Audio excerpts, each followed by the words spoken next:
सुखम, अर्थात मुझे कोई भी दुख नहीं है कि इस अंक में आप सभी का स्वागत, अभिनंदन।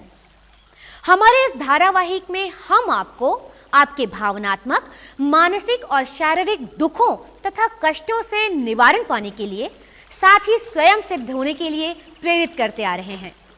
जैसा कि आप जानते हैं कि दिल्ली के कुतुब मीनार से 3 किलोमीटर की दूरी पर तथा छतरपुर मेट्रो स्टेशन से महज 300 कदम की दूरी पर स्थित आध्यात्म साधना केंद्र में all India institute of medical sciences के चिकित्सा विज्ञानियों ने यहाँ की विशिष्ट शैली प्रेक्षा ध्यान पद्धति पर शोध करके ये सिद्ध कर दिया कि इससे जटिल से जटिलतम व्याधियों, यहाँ तक कि हृदय रोग का भी सफलतापूर्वक संपूर्ण उपचार किया जा सकता है। आपने ये भी देखा कि मॉस्को रूस की न्यूरोसर्जन डॉक्टर गैलिना को जब ये महसूस हुआ कि the body is not only body, something very necessary point what doctor also have to understand. It is not only nervous system, it is not only signal system what we are understanding like a neuron and like that. Moscow रूस के neurosurgeon doctor Galina को जब ये एहसास हुआ कि मानव शरीर हाड़, मांस, स्नायु तंत्र और शिराओं मात्र का समूह नहीं है, बल्कि इसके अलावा भी कुछ है। फिर क्या था? इस कुछ को ढूंढती ढूंढती वो प्रेक्षा ध्यान से परिचित हुई। उन्होंने जाना कि औषधियां एवं ऑपरेशन से रोगों का निदान तो हो सकता है, परंतु संपूर्ण निवारण Для नहीं। чего мы делаем этот звук?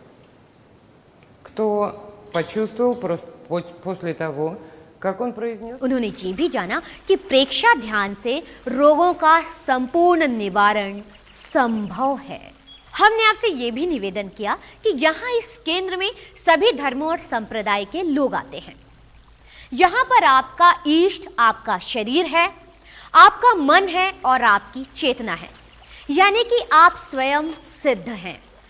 आप स्वयं चैतन्य स्वरूप हैं, आप स्वयं ज्ञान स्वरूप हैं, आप स्वयं आनंद स्वरूप हैं और आप स्वयं ही शक्ति स्वरूप हैं। यानी कि आप अपनी भावनात्मक, मानसिक और शारीरिक पीड़ाओं के निवारण के लिए स्वयं सिद्ध हैं। सन 2002 में मुझे एंजाइना पेन हुआ था, तो उस टाइम पे मैं एस्कॉर्ट हॉस्पिटल गया।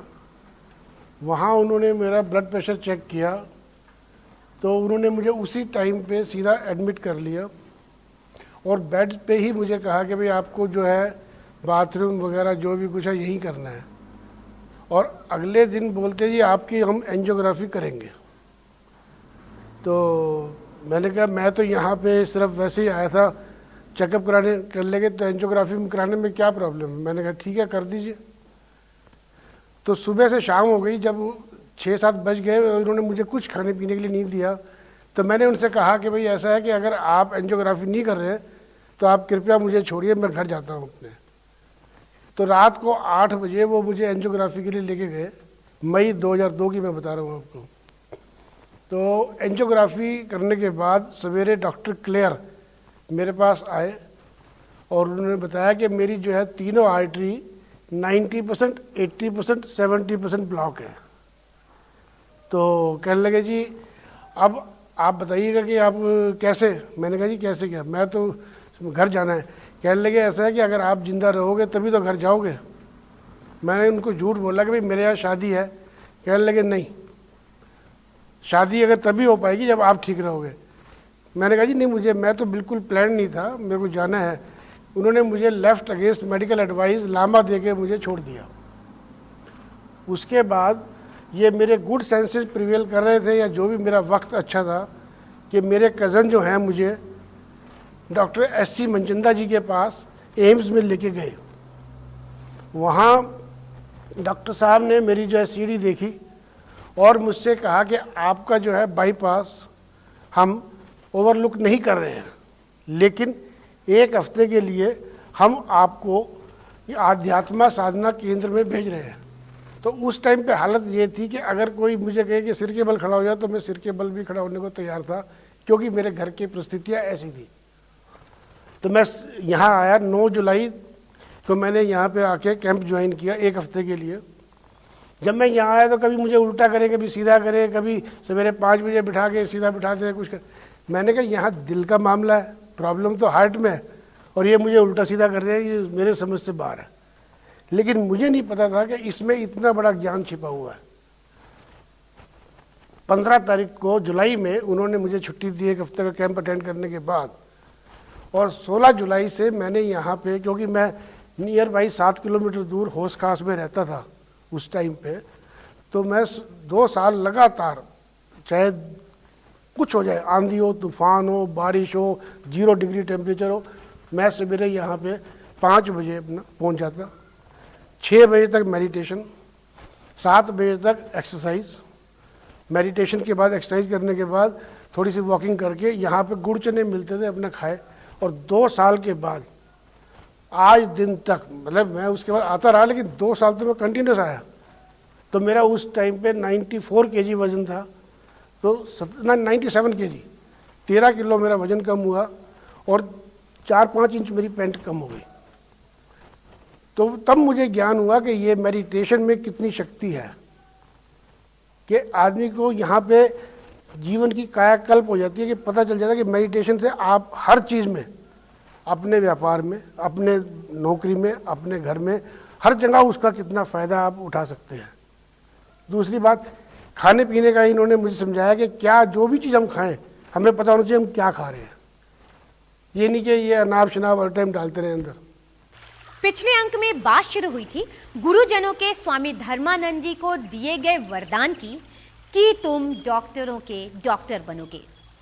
हो सकता है आचार्य श्री तुलसी के इस वरदान को स्वामी धर्मानंद जी ने उनकी सहजता और सरलता का ही भाव समझा हो, किंतु होनी तो संतों के वचन और भाव दोनों से ही बंध जाती है। संतों ने कह दिया तो प्रकृति वचनबद्ध हो गई। गंगा सागर मेले में बहुत महात्मा लोग आते थे, तो मैं वहाँ खोजता था कोई योगी भी आया क्या, कोई योग जानने वाला आया क्या, तो वहाँ खोजता था। तो 1-2 आदमी मिले मुझे। फिर वहाँ कलकत्ते में भी, उसमें कलकत्ता फाइनेंशियल कैपिटल थी इंडिया की, तो उसमें लोग, वहाँ महात्मा लोग अपने अपने श्रद्धालुओं के पास आते थे कलेक्शन करने के लिए। तो उसमें स्वामी योगेश्वरानंद जी, स्वामी सत्यानंद जी, इनसे भी मेरा वहाँ परिचय हुआ, और इनसे मैंने वहाँ योग सीखा। तब मेरा इसमें हुआ कि भी एक विद्या है, इसको जीवन में अपने चलाए रखो, अपना भी काम होगा, ठीक होगा। तो थोड़ा थोड़ा अभ्यास हो गया, तो मैं लोगों को वहाँ कराने लग गया। कलकत्ते में मैंने कराना शुरू कर दिया था। हमारे महासभा भवन में मेरी रोज़ाना क्लास चलती थी वहाँ। तो वहाँ से जब ग्रेजुएशन होने के बाद में मैं कलकत्ता छोड़ के राजस्थान आ गया। मैंने कहा अब नहीं जाना कलकत्ता में, जब वहाँ क्लाइमेट ठीक नहीं, क्या फ़ायदा रहने का। तो मैं वहाँ ने अपना काम धंधा किया, लेकिन तकदीर की बात थी कि काम धंधा जमा नहीं, मुझे वापस कलकत्ता जाना पड़ा। वहाँ जा कर के मैंने कुछ दिन उषा कंपनी में सर्विस की। इसके बाद मैंने काम सीख लिया, तो फिर अपना काम धंधा शुरू किया, और इसको मैंने चालू रखा। ये मेरी बढ़ोतरी होती चली गई। गुरुदेव तुलसी को ये मालूम पड़ा 1970 में कि भी एक आदमी हमारे पास है जो योग का जानकार है। तो वो उसमें बेंगलोर में थे, मुझे बुलाया। तो उनकी मनोनुशासनम एक पुस्तक थी, उसमें भगवान महावीर के समय में योगासन कैसे होते थे वो उसमें उन्होंने लिखा था, लेकिन उनके पास चित्र नहीं थी। तो उन्होंने ये रखी हुई समस्या है, मैं कहा हमारा चित्र बनवा देंगे। तो मैंने उनसे वो सब योग सीखा, सीख के कलकत्ते में चित्र बना के पूरे भेज दिए उनको। तो किताब में छपे वो मनोनुशासनम में। तो इस तरह से ये आचार्य जी को मालूम हुआ कि मैं इस लाइन का आदमी हूँ। तब से उन्होंने बार बार कहा भी देखो धर्मानंद, धर्मचंद तुम्हारा ये काम नहीं है, तुम्हारा काम ये है, योग में इसमें जुड़ो और ये सारा काम करो। समय तो चलायमान है, चलता ही रहेगा। आज कार्यक्रम को विराम, कल फिर प्रारंभ। ओम अरहं। नो मे दैन्यं नो मे रात्रिः, नो मे दैन्यं नो मे रात्रिः, शान्तः क्रोधः शान्तमानम्,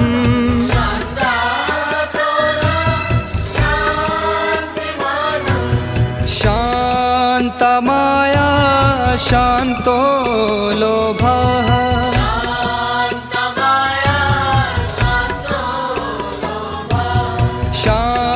शान्तं पापम् उदिता शान्तिः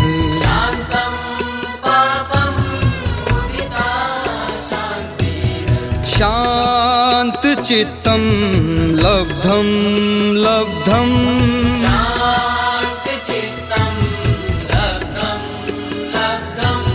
नो मे दुःख नो मे दुःखम्